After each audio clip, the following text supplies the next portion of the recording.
inauguration ceremony, corruption has become one of the most pernicious phenomena of our times, because corruption prevents the fair distribution of wealth, increases poverty, generates inequality, and affects governance, and at the end is one of the major problems of democracy around the world.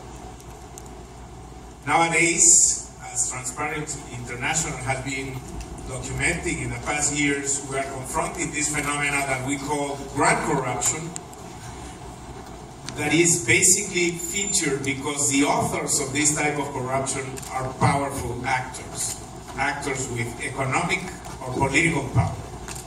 And we mentioned 3 days ago in the inauguration ceremony some of the cases around the world of grand corruption we are confronting day by day. For us, and I speak here on behalf of my colleagues, has been a very satisfactory experience to receive an invitation from the government of Taiwan, because it is not usual that a government that is not obliged by international rules has an expression, a unilateral expression of political will to fight against corruption. And I would say that in this case, the Taiwanese situation is unique around the world. We all, the members of this panel, come from countries that are members of the United Nations, and we all know sometimes the scarcity of political will from our authorities to confront corruption. So I think this is a lesson for the world, that a country and a government that has no compulsive rules or obligations to comply with global standards of anti-corruption decides to do it by itself. So this is something that is very, very grateful for us coming from abroad. And this was complemented by the fact that for 2 days, 2 complete days, we've been sitting in a room with more than 100 public officials of this country. And as Minister Law and the Minister of Justice know, we posted several questions. More than 100 questions were sent before on the preliminary stage of this exercise from the different members of the panel.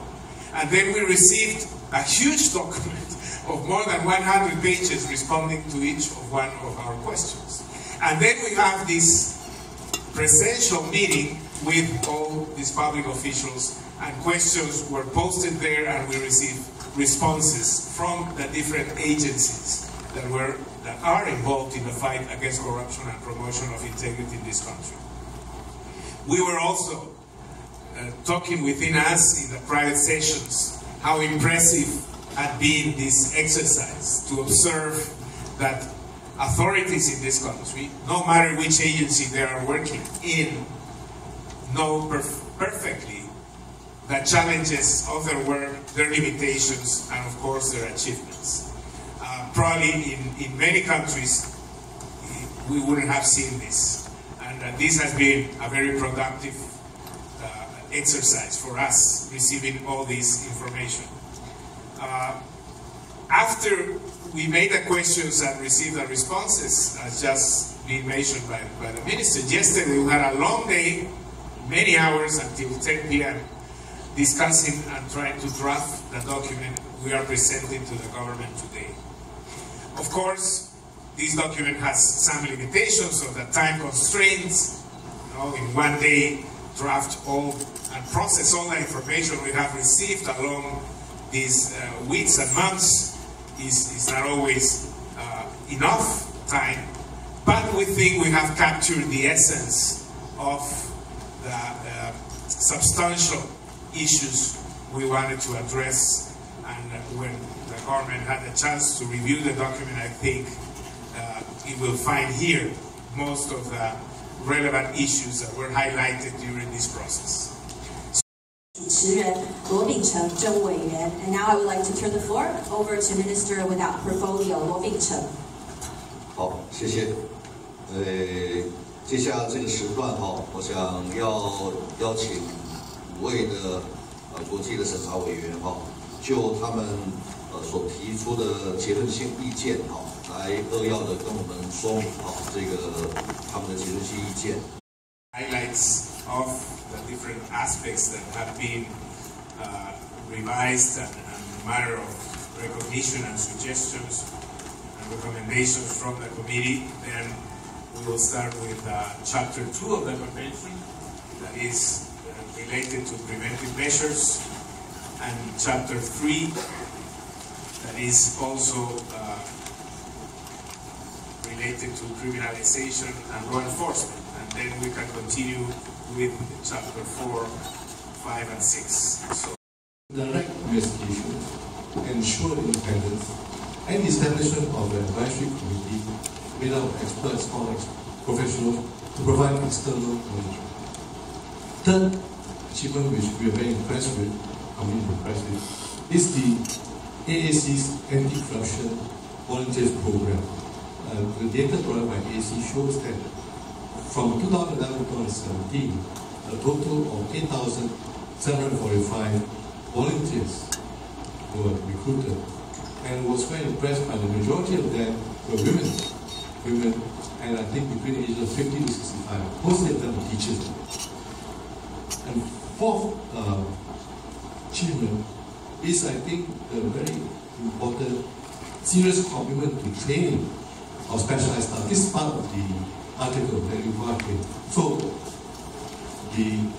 Taiwan has shown a serious commitment to training of specialized staff, and we asked for data, and we provided in the Appendix 6, where it showed that 115 courses were conducted involving 7,772 personnel from 2013 to 2017. You can invite representatives from civil society, academia, experts, and from the private sector. And improper lobbying should be controlled.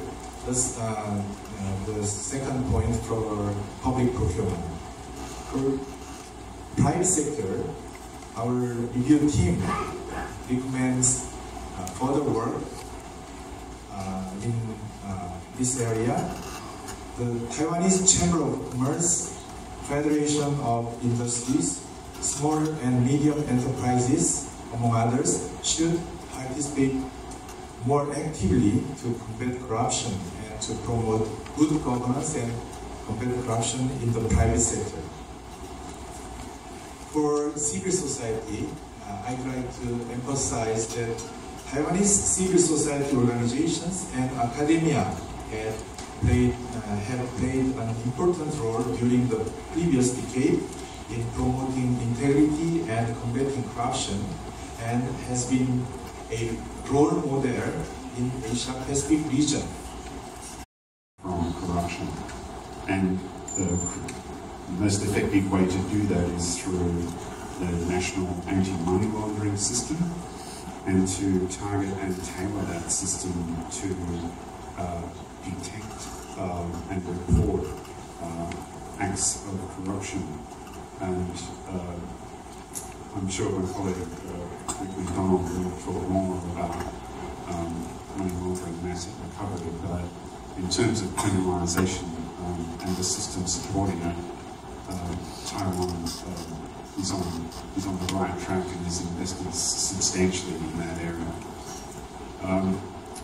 Another section in this chapter concerns the private sector and anti-corruption efforts there, and we note the work of the NJIB in working with the private sector to combat corruption, and we applaud the idea of the government to extend whistleblower protections to private sector employees, and the consideration of including whistleblower systems in the various aspects of the finance system in the country. Taiwan are amending the law of extradition, and I encourage you, and the team here encourages you to put that into practice and into effect as soon as possible. You did have a system, of course, of extradition, but there are some technical deficiencies in that, which are now being remedied in terms of the draft extradition law that is, I think, soon to be considered by your Congress. So in relation to transfer of sentenced prisoners, this is an important issue also globally because it is part of the international cooperation mechanisms. You have adequate agreements and arrangements in place to do that. And with regard to law enforcement cooperation, I'd like to say a few words particularly about that. I think from my own experiences, having been a prosecutor and done investigations and been involved in international legal policy and criminal matters, the sharp end is at the law enforcement and prosecution end. If governments provide appropriate mechanisms legally and in a regulatory sense to law enforcement and prosecution, and where necessary in relation to the private sector for reporting suspicious transactions, then the tools are available. The next step is, are they being used? Can they be used effectively and appropriately? And therefore, I think that the law enforcement and prosecutorial requirements under UNCAC, and for that matter under the FATF anti-money laundering standards, are extremely important. And that's why those standards have reflected a need to, in future, examine and assess countries on the basis of effectiveness, not just on whether the technical powers and tools are available, but are they being used to good effect. From our experience and the good practices we have observed in other parts of the world that we believe could work better here in Taiwan in order to achieve your goal of fighting corruption and promoting integrity. So we expect that this is a useful document and that will help the efforts of the authorities in order to have a sound policy on anti-corruption in the near future. Thank you very much. 那么我们会在认真的彻底的检讨现在的反贪腐工作有哪些不足之处啊。那我们这一次的首次国家报告有一个特色啊，在其他的国家报告的审查通常是分2阶段，我们是一个阶段一次的把6章做一个全面性的审查。那这个对我们来讲是一个更严峻的挑战。所幸大家的协力合作，还有5位审查专家的这个配合帮忙底下我们顺利圆满的完成了这一份结论性意见。接下来时间我就要请现场的媒体朋友或是我们这些有可能要翻转我们既有的这种大陆法系的思维，可能法人也有自由期跟死期，这么形容比如说停止他的营业，撤销他的执照，申请命令解散。那这个是一个对我们来讲是一个刺激，可以这么说确实要翻转我们对刑事责任能力的看法因为我们比较限于自然人的刑法，法人的刑法事实上相关的研究或法制还并不是很充分。这个就是国际委员从他们的眼光看到我们有些不足或是脆弱的地方这个我就做一个3言2语的补充And now Mr. John Kwok.